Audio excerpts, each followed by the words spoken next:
Welcome to Power Plug Radio, and tonight you are listening to Taboo Talk. You can find Power Plug Radio at www.powerplugradio.com. You can also find us in the Android store and the Amazon Alexa store. Power Plug Radio is a urban throwback jam station that is internet based, which means you can listen to it 24/7, 365 days a year, all over the world. And tonight you are listening to Taboo Talk, and our topic tonight is dating with children. So, I have a special guest that will be helping us on this topic, and our special guest is Mr. Christopher Peaton. Hello, Chris. Hello, hello. How you doing today? I'm doing pretty good. Christopher is joining us from right outside of Denver, Colorado. And the reason why I thought it would be good to have Christopher on today is because Christopher is actually my son, and we experienced me dating while he was a child, and I know that he will give his honest opinion on what that was like. When I was dating and he was younger. So the reason why this was one of the topics that was sent is because many people feel that single parents shouldn't date when they're raising children, that their sole concentration should be raising their child until their child leaves the home. Now, not everyone feels that way, but a lot of people do. So we're going to start talking about that now. So I had Christopher when I was in my early 20s. I was 22 years old when he was born. And I did choose for the first couple of years of his life not to date. I think I didn't start dating until he was about 4 or 5 years old. And I don't even know if he remembers that. The first person that I dated that was in his life outside of his father was Tony. You remember that, Chris, don't you? I do. Okay. So, but I was very particular about it.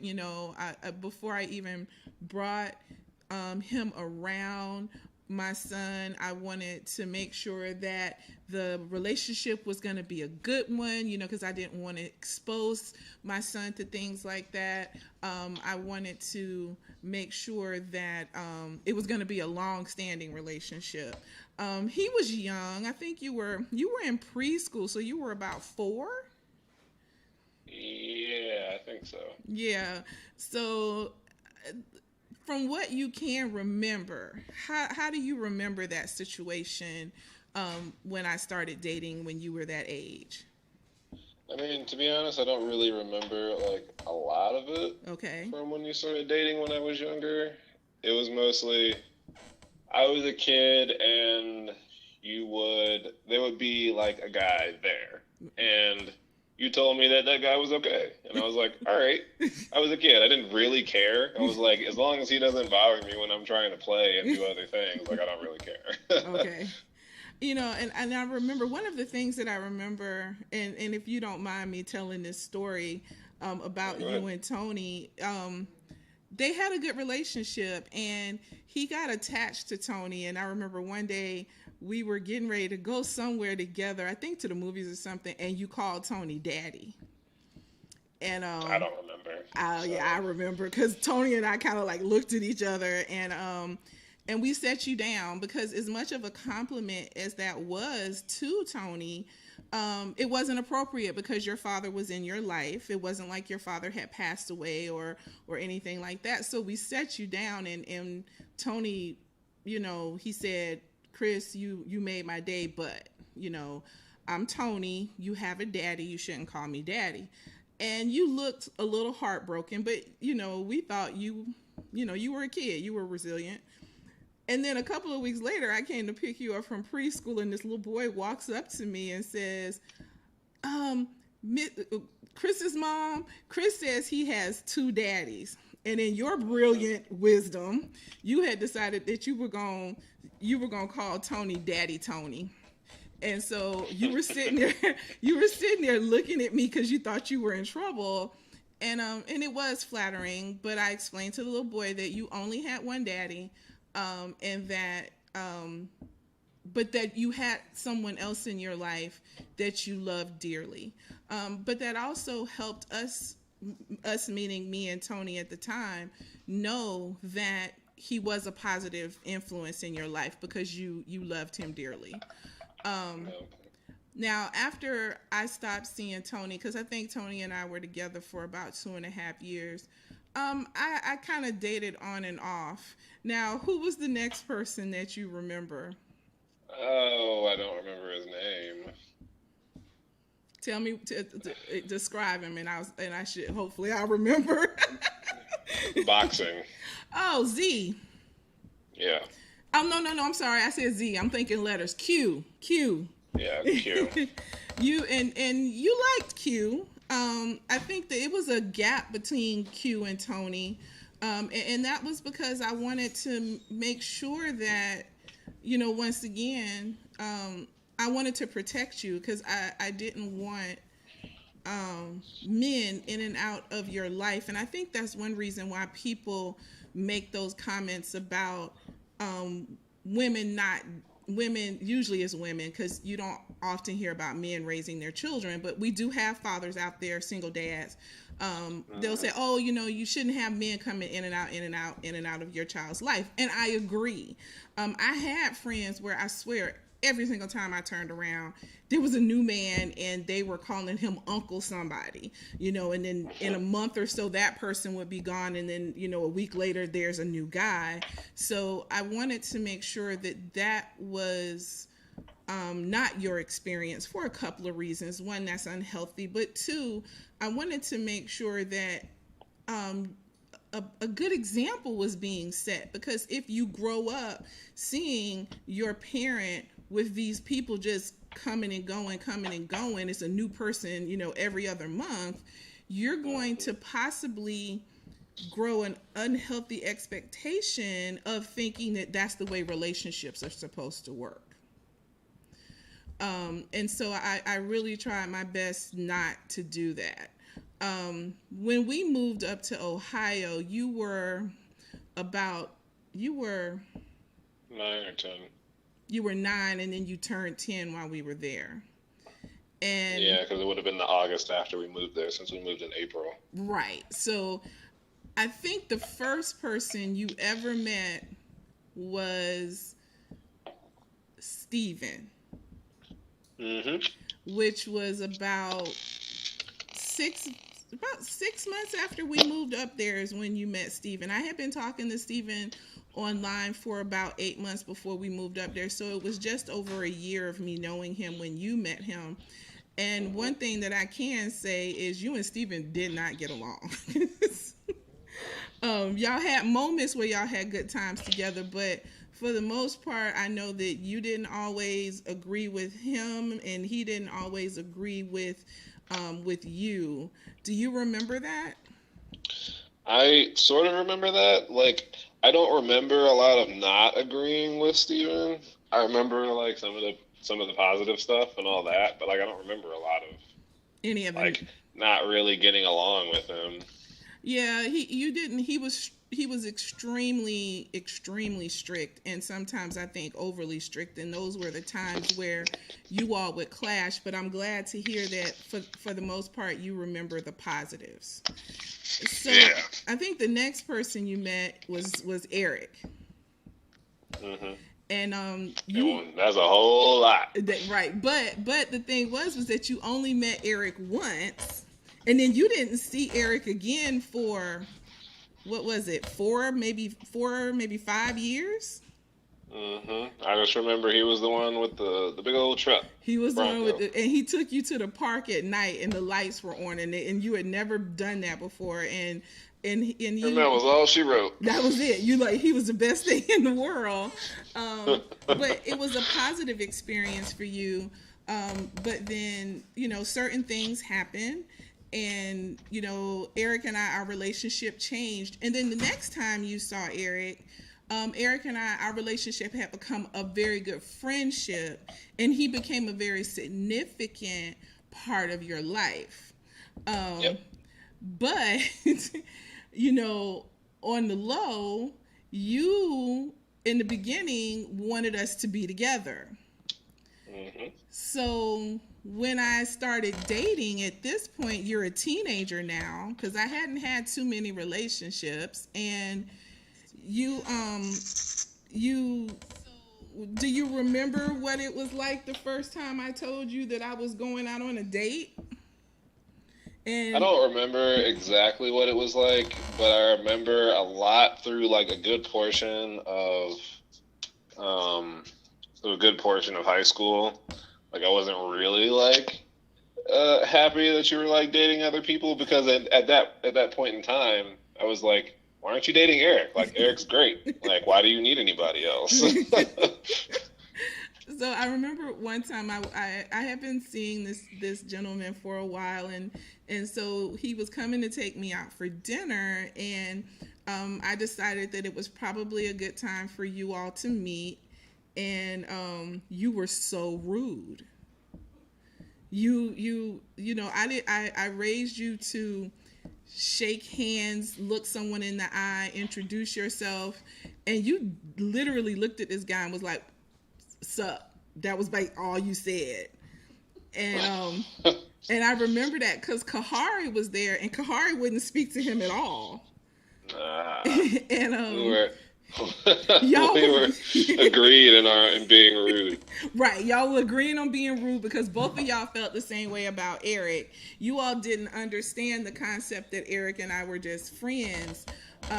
But you know, I pulled you to the side by your ear, and I gave you a stern talking to, and you went back and you did what you were supposed to do.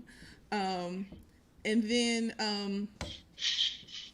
the next person, which actually surprised me, was Quan. And I had known Quan for going on 6 years by the time you met him. We had been friends for a really long time. And then he came over, and we kind of started seeing each other, and you actually liked him. And it surprised me because Yeah. I thought you were going to go through the same he's not Eric thing again. But you didn't, and you liked him. So what was different?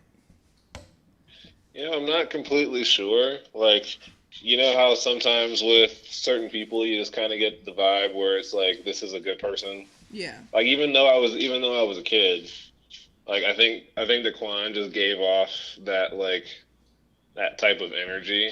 Okay. Where it's like he's a good person, like he actually cares about you. Like he's not gonna try and hurt you, kind of thing. Like obviously, like I can't say that I felt all of that at the time when I met him, but like it was something very similar to that. You can tell when you're meeting a good person. Okay. I see what you're saying. Because, you know, one of the things I wanted to make sure of was that I was giving you, especially because I was a woman raising a young man, which is hard. Um, Being a single mom, raising a boy, I can't show you how to be a man. So one of the things that I was very adamant about was that I would have very positive role models around you.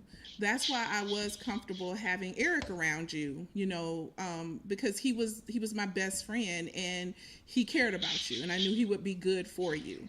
Quan was another one. Quan was a positive male role model. I wanted to make sure that you had those in your life. You had your uncle and your grandfather, and you know, and other role models, but they weren't in your life constantly because we lived up in Cleveland. Right. So I wanted to make sure that I was doing the right thing. So to be honest, I was very particular about who I saw, who I brought around you.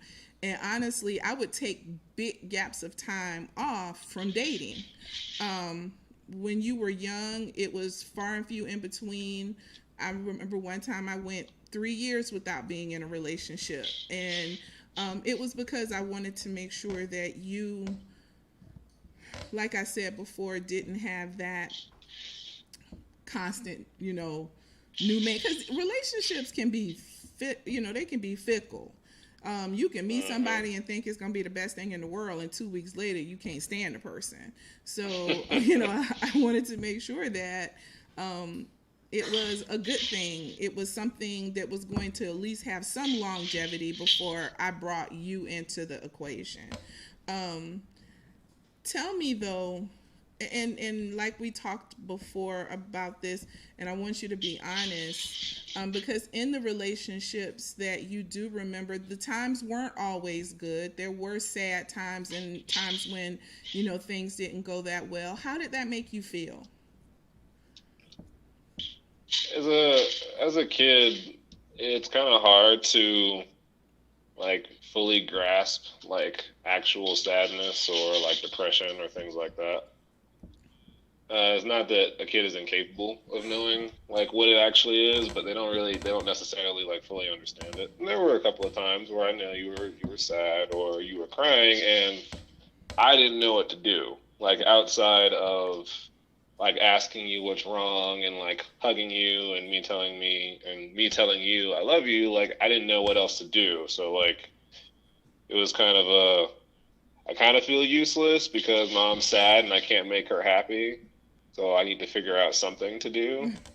But as a kid, like there's only so much you can do. Like, but you did a good job, just to let you know. You were my source of, you would make me happy, but I was always afraid, and you know that because there's still times when I ask you to this day, you sure you had a good childhood? But I wanted to make sure that your childhood was a positive one. It was. So give me your opinion on, you're married, so but looking at your friends, because your friends are starting to have children, not all of them are married. What is your opinion of dating while parenting? I don't think there's anything wrong with dating while parenting. Like a lot of people will say the opposite. Like you said before, you should focus on your child and like not focus on like your like quote unquote love life or things like that. But I really think it's the opposite because not everyone. So I want to make that point extremely clear, is that not everyone needs or wants like companionship. There are people that are completely fine just being alone. Like they're perfectly happy being alone and there's nothing wrong with that. Right. But there are also some people who do want companionship in their life, and whether they have a kid or not, that doesn't really change that. And as long as you go about it in a responsible way, I don't think there's anything wrong with dating while you have a kid. Obviously, you need to be a much stricter judge of character, because if this is the person that you're going to eventually be bringing around your child, it needs to be well within your own standards. Okay. I agree. So, in your opinion also, what if the child and the person don't get along? How would you handle that? So if you had a child or children and you were dating someone and your kids they didn't like that person, they didn't like her for whatever reason, how would you handle that? If I was dating someone and I had a kid and my kid did not like that person, the first thing that I would do is I would probably try and get to know this person a bit better to see, because it's been on different occasions where kids can tell. Like, you might not know immediately just from talking to someone, but maybe this kid knows, like, I don't like this person for a specific reason. I might not be able to tell you what it is, but I know it's a good reason. So not that I would give up on it, but I would like try and find more out to see if there was like something up. And if it wasn't, if it was just they didn't like it, then that would be a time where you would have like a sit down and talk. Okay. And you may not like this person, but you don't really have a reason to. Like, they are a very nice person. They've never been rude. So you should be doing the opposite. You should be polite. You shouldn't be rude. You shouldn't be mean, anything like that. Okay. Yeah, there you and Steven had that back and forth, and I had to take a step back and evaluate that situation. And in the end, like as far as I was concerned, my child is gonna always win. Um, Now I've had some friends where the kids were manipulative and they just wanted, it Mm-hmm. wasn't that the guy was a bad guy or anything like that. It was just, that's my mama and I'm going to control this kind of situation. And they manipulated the Mm-hmm. situation, which, is an unfortunate thing, but it does happen. Yep. People think that kids aren't smart, and Yeah. they are. Y'all are smart. You're smart. It's very true. I know that there is a double standard. So most of the time when you hear about single parents, most of the time it is a woman. You don't always Mm-hmm. hear about men being single fathers, but there are many single fathers out there. And Quan was actually one of them, and Quan had been raising his kids alone since I think his son was, I think 3 or 4, I think when he ended up with custody of the kids. And he had a similar take on it. He handled it basically the same way. He was very particular. Like I said, it was 6 years that he and I knew each other before we um, brought you all together. And I remember it's clear as day because we were talking on the phone and he was like, "What's all that noise?" And I said, "Oh, I'm getting ready to barbecue." And he said, "Oh man, I haven't had barbecue in a while." And all of a sudden I heard myself saying, "Oh, well, you should bring the kids over and have barbecue with Oh. me and Chris." And he was like, "Yeah." And it was funny because when we talked about it later, the moment it came out of my mouth, I thought, did I really just say that? And he said, the moment he said yes, he thought, did I really just agree to take my kids over to this woman's house? And so we were very nervous, not knowing that, how each other felt at that moment. But it was nice because even though there was a big age difference between you and his children, you all got along, and Yeah. you liked him, and it made it a much easier situation for both of us. Good. Yeah. So it was for me, it was all about you. It was all about making sure that you were okay and you were comfortable. It was all about making sure that you had what I considered positive role models. um, One of the things that we'll talk about after we do our break, because it's almost time, we're going to talk about, I'm going to share a story that you may or may not remember, but it didn't sit well with me. Of when I was dating, and in a situation that happened. But before we go to the commercial break, I just want to say you are listening to Power Plug Radio. You can find us at www.powerplugradio.com. You can also find us on the Google Store, and you can find us on the Alexa app. Just ask Alexa to find us, and you can listen to us. We are a 24-hour urban throwback radio station. You can listen to us anywhere in the United States and all over the world. So when we come back, we're gonna I'll share some more stories and we'll get some more advice. And for those people who are listening in, please, share a question. Throw it out there. Let us know how you feel about the topic, and let us know how you feel about it, how you felt when, if you ever dated while single with children. So we're gonna play some songs for you, and we'll be back in a few minutes.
Welcome back. You are listening to Taboo Talk on Power Plug Radio.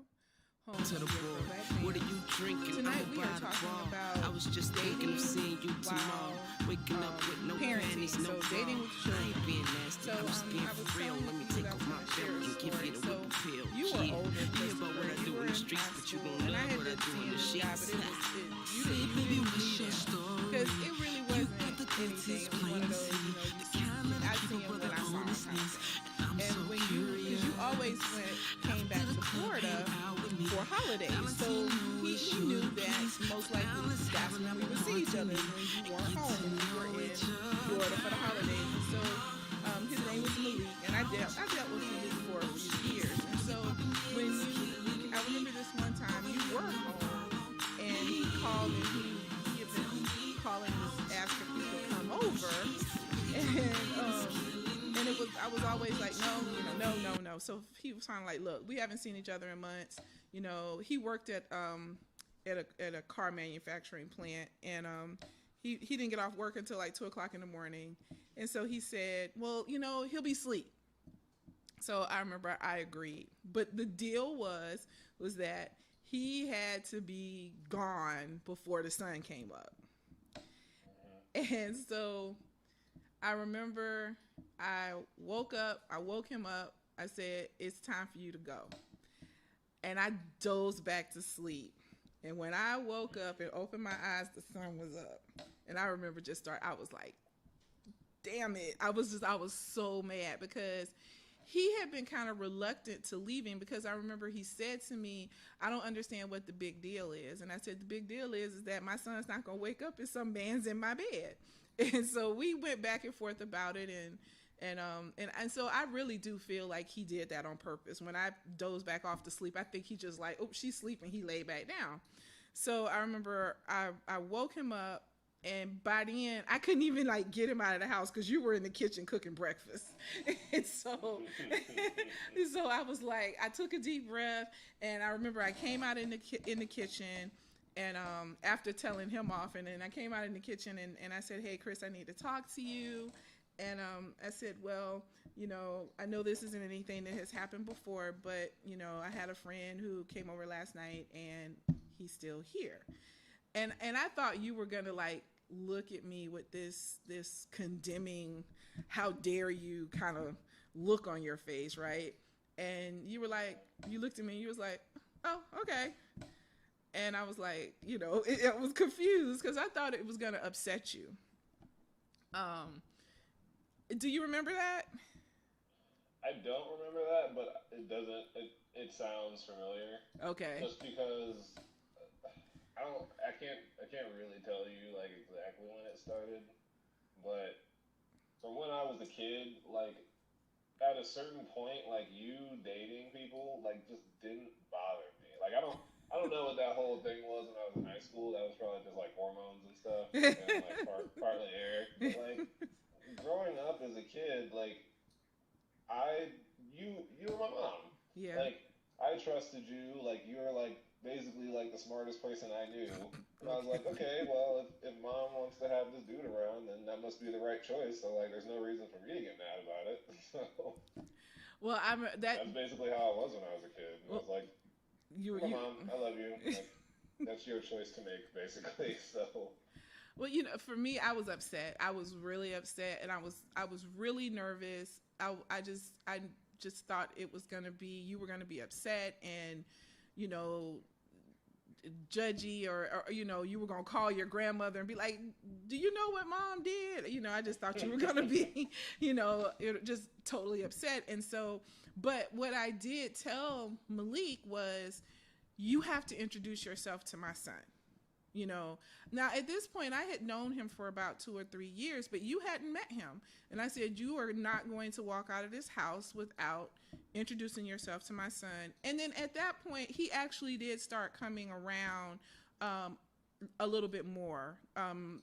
He, I don't know if you remember, he came over and paid for a couple of pay-per-view fights, and and he met Eric and all that kind of stuff. But you met him, and you was like, hi, how you doing? My name's Chris. He was like, hey, I'm Malik, and y'all talked, and it was okay. And I guess my heart stopped beating like 10,000 beats a minute, because I really did think that that was going to be something that was going to negatively affect you. Um, I know that now you're grown. I'm 50. Um, but I still kind of worry about your reaction at times, how your reaction would be if I was to call you and say, hey, I met somebody. You know, um, you're still of course, a very important part of my life, and I still would want you to feel okay about the person. Um, I mean, do you have any different feelings now that you're grown, you're married, you're out of the house? If how you would feel if I was to call you and say, "Hey, I met somebody." No, I don't think I would. I don't think I would have any um, particular feelings any type of way because more or less the same way I felt when I was a kid, I still feel now. Like you are a very intelligent individual. Like if you met someone and that it just wasn't working out or they just weren't a good person, you just leave. You know me too well. But anyway. uh, and from that point, like you've never done anything to prove that assumption that I make wrong. So if you tell me like, "Hey, I met somebody" or anything like, you pretty much know what my answer is going to be, and I'm like, okay, because most of the time you'll call me, and if you say like, "Hey, I met someone," you follow it up with it being super serious, and I'm like, what is wrong? And then you just tell me you met someone. I'm like, is that it? Like, okay. Whatever. Okay. But it is because as my child, your opinion does count, and I think many parents. I've met parents where their children they have no say, but I did learn that from your grandmother because when your Gigi started dating our stepfather Leon, they were dating for a while, and then Leon was gonna move in, but before he moved in, Mama actually sat your uncle and I down and said, "Look, Leon and I have been talking about this. We want to live together, but she actually said, it's up to you and your brother. If you all say no, it won't happen." We liked Leon. We had met Leon because they had been dating, I think, about 2 years at this point, and we really did like Leon. So when she said that, we were like, yeah, sure, So he did move in, and she also did the same thing because your Gigi proposed to your Baba, and so, but she came to us first. And she said, I'm going to ask Leon to marry me. And I think me and your uncle were like, cool, it's about time, But I did learn that example from her. And I thought it was always a good example because as a young person, I felt included. It didn't feel like something that was just, all of a sudden, oh, and by the way, so we felt like we were a part of the decision making when it came to the family. But I noticed that in many cases people don't do that. It's one of those, oh, the child looks up and yeah, oh, by the way, yeah, he lives here now, or something, or by the way, we're getting married. Leon actually did sit us down before the wedding and talk to us before they got married to make sure we were good with it. He wanted to make sure we were okay. He didn't have any children. We were the closest things to children that he had, besides his nieces and nephews. So I always appreciated that. And I looked at him with great respect because he did that. And I guess for many times I held, the men who I dated to that standard where Leon sat down and had conversations with us. I felt that, as a man, if you're now in my life, that means you're a part of my child's life. That means you do not exclude my child. My child is a part of this. I know you and Quan had a lot of good conversations. You all got along. You all still talk, from time to time, because of video games and things like that. And we're still very close and very good friends. But I feel that there can be negative sides to dating as a single parent. My choice was not to date that often, and like I said, I took big gaps. I don't regret that. I didn't want you to think it was okay to have a rotation of people in and out of your life constantly. I didn't want to set that example for you. I was very particular about when you met that person. And even, and I made some decisions for you to meet somebody, and then it was like it didn't last too long after that, but I still felt okay with that decision because the relationship ending had nothing to do with you. It was kind of like your daddy Tony moment with Tony.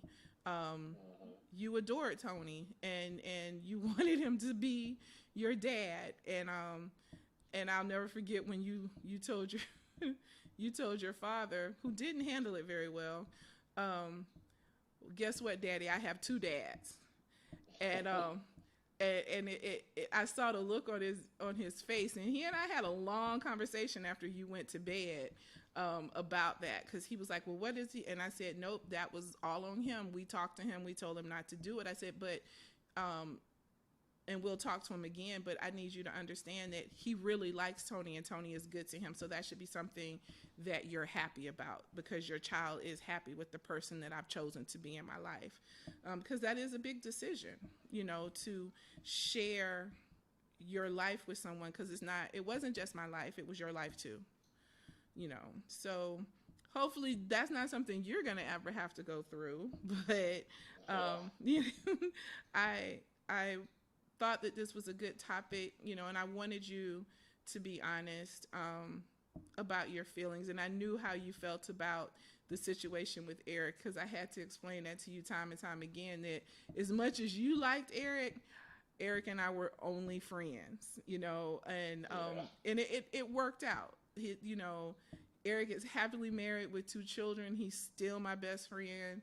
And you got over it. Because you weren't the only one. Kahari didn't like it, and Z didn't like it either. So the 3 of you were kind of in cahoots together, but you all realized that the friendship was a strong friendship, and it was a good thing. So, but I want to say thank you to everyone who listened. I want to say thank you, Christopher Peaton, for being my guest host tonight on the show. We look forward to having you back on the show on another topic. We have several great topics coming up in the weeks to come. Just to let you know some of them, we will be talking about something that is near and dear to my heart, and I think it's something that, especially in the Black community, we need to talk about more, and that's suicide and also mental health. Those are 2 things that we tend not to talk about in our community, and not talking about it does not solve, nor does it help the person who's suffering from those thoughts or from depression.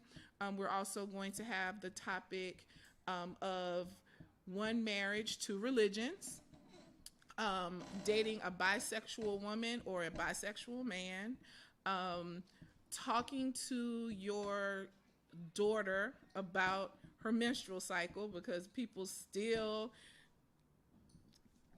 that's a whole nother one. They still come up with all of these reasons, and it's not a celebrated thing when it should be. So we have several great topics, and if you think of a topic you want us to cover on the show, please hit us up. You can join our the Taboo Talk group on Facebook. It's a lot of great conversation. We have fun. We can be serious. Like it and join it. And please listen to Power Plug Radio. We are 24 hours a day, 7 days a week, 365 days a year. You can find us at www.powerplugradio.com. You can also find us on the Android Play Store and the Amazon Alexa app. And with that, we are going to say good night.